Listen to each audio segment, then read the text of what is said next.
আমার এত টাকা কেন? আমি এত টাকাতে করবো কি? হ্যাঁ, আমার বাবা যে এত টাকা পয়সা, আমি যে কোথায় খরচ করব? ওয়াহ! এক্সকিউজ মি ভাইয়া, আপনার বোধহয় অনেক টাকা তাই না? এর জন্যই এভাবে টাকাগুলো উড়াচ্ছেন। হ্যাঁ, আমার প্রচুর টাকা। আমি টাকা না খরচ করার জায়গা পাচ্ছি না। আমি যেখানে সেখানে টাকা খরচ করি, কিন্তু টাকা পয়সা সব আছে আমার, বাট ভালোবাসার মানুষ নেই আমার। বলেন না কেন? এভাবে রাস্তাঘাটে এতগুলো টাকা উড়াতে হয় না। আরে কই রাস্তাঘাটে টাকা ফেলছি? আপনাকে দেখেছি না, আপনাকে দেখে আমার পছন্দ হয়েছে, তাই আপনাকে দেখে আমি টাকাগুলো ফেলছি। যদি আপনার আমাকে ভালো লাগে। ছি ভাইয়া, এ আপনি কি ধরনের কথা বলতেছেন? আমি আপনার বোনের মতো, আর আপনি কি না আমাকে দিচ্ছেন? আরে হাজব, আপনি এভাবে কেন কথা বলছেন? সবাই যদি বোন হয় তাহলে ভালোবাসার মানুষ কে হবে? আপনি আমার ভালোবাসার মানুষ হন না। ওকে, তবে একটা কথা আছে। কথাটা হলো, আমি যদি আপনার প্রপোজালে রাজি হয়ে যাই, আমাকে মানে মিনিমাম 20 লক্ষ টাকা।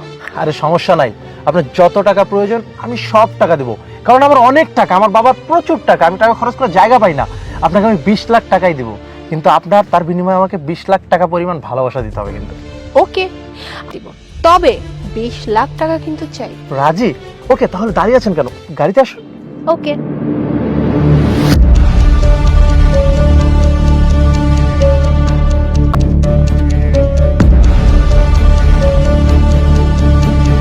আচ্ছা, আমরা কি গাড়িতেই শুরু করব নাকি ভালো কোনো হোটেলে যাব বলো তো? মানে কি শুরু করার কথা বলতেছেন?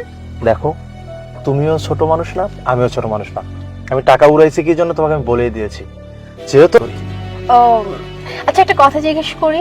মানে আমার একটু জানতে ইচ্ছা করতেছে, মানে আপনার যে এতগুলো টাকা, এভাবে টাকাগুলো উড়াচ্ছিলেন, এত টাকা আপনার কোথা থেকে আসে? মানে সোর্স কি আপনার টাকার? তুমি যে প্রশ্ন করেছো, অন্য কেউ হলে আমি বলতাম না, কিন্তু যেহেতু তুমি আমার সাথে সম্পর্কে, আমি বলি। আমাদের না প্রচুর ব্ল্যাক মানি, আমার আর আমার বাবা প্রচুর কালো ধান্দা আছে আমাদের, সেখান থেকে অনেক ব্ল্যাক মানি আসে, খরচ করার জায়গা পাই না। তাই মাঝে মাঝে তোমাদের মতো সুন্দরী মেয়ে পেলে কিছু সময়ের জন্য কিনে নেই, বুঝতে পেরেছো? আচ্ছা, তাহলে চলো শুরু করি আমরা। ওয়েট, শুরু করব, বাট তার আগে না আমার একটা ইম্পর্টেন্ট কল আছে, আমি কলটা শেষ করে নিই। ঠিক আছে। তোমরা আমার সেন্ড করা লোকেশন এক্ষুনি চলে আসো, রাইট নাও। এই, কে আসবে? কাকে ফোন দিচ্ছেন?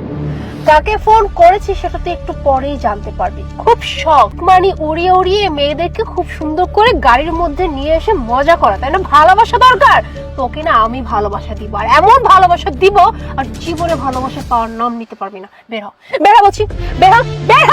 আরে আজব, এই এই কি আপনি? হ্যাঁ, জি, আমি মিস মুনা, ইনকাম ট্যাক্স ডিপার্টমেন্টের অফিসার।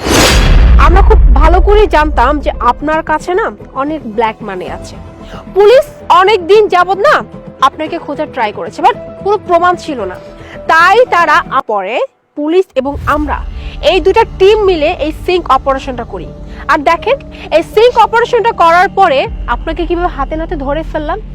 এভাবে ব্ল্যাক মানি দেখিয়ে মেয়েদেরকে উস্কিয়ে মেয়েদেরকে মিসইউজ করা হয়, তাই না? মিস্টার, কি ভেবেছেন? হ্যাঁ, আপনি এরকম ব্ল্যাক মানি আর্ন করবেন, ব্ল্যাক মানি দিয়ে মেয়েদের সাথে খারাপ কাজ করবেন, পার পেয়ে যাবেন? আপনার পিছনে এতদিন অনেক ঘোরাফেরা করেছিলাম, কিন্তু সামান্য কিছু প্রমাণের জন্য না আপনাকে ধরতে পারিনি। আর আপনি গাড়ির মধ্যে যা কিছু বলেছেন, আপনার ব্ল্যাক মানি কোত্থেকে আসে, আপনার কি কি ধান্দা আছে, আপনার বাবার কি কি কুকর্ম আছে, সবকিছু না এই যে এই ফোনে রেকর্ড হয়ে গেছে। লুক, দেখুন। আমাদের না, আমাদের অনেক কালো ধান্দা আছে, সেখান থেকে অনেক ব্ল্যাক মানি আসে, সেগুলো আমরা খরচ করার জায়গা পাই না। সবকিছু না আমার এই ফোনে রেকর্ড হয়ে গেছে, এখন আর বাঁচার কোনো ওয়ে নাই। ভালোবাসা তো আপনাকে এমন দেওয়া হবে জেলের মধ্যে। ম্যাডাম, ম্যাডাম প্লিজ প্লিজ আমার মাফ করে দেন, আমারও ছেড়ে দেন, আপনার যত টাকা লাগে আমি দেবো। চুপ, একদম চুপ। কত বড় সাহস, এখনো আবার টাকার গরম দেখাচ্ছিস, তাই না?